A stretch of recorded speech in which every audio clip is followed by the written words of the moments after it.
मित्रांनो, फक्त 10,000 रुपये गुंतवून तुम्ही कमर्शियल प्रॉपर्टीचे ओनर होऊ शकता, हे खरं वाटतंय का? नाही ना? तर ही रील तुमच्यासाठी. REITs, real estate investment trust, जिथे एकट्याच्या पैशाने IT park, mall, data centre खरेदी करू शकत नाही, तिथे रिट्स काय करतात?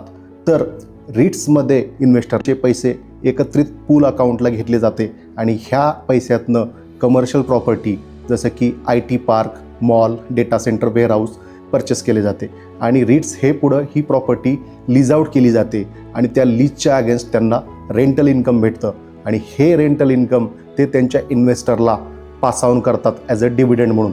ह्याची फ्रिक्वेन्सी क्वार्टरली आणि 6 मंथली असते.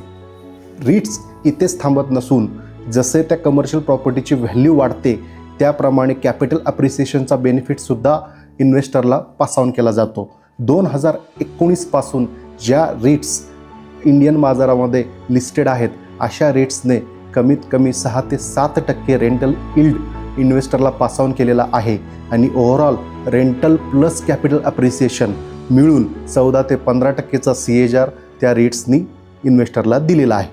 थोडक्यात मोठी प्रॉपर्टी घेत बसायची गरज नाही, लोन, मेंटेनन्स, EMI भरायची गरज नाही. तुम्ही 10,000पासून रिट्समध्ये गुंतवणूक करून रेंटल प्लस कॅपिटल अप्रिसिएशन आणि लिक्विडिटी याचा बेनिफिट तुम्ही घेऊ शकता.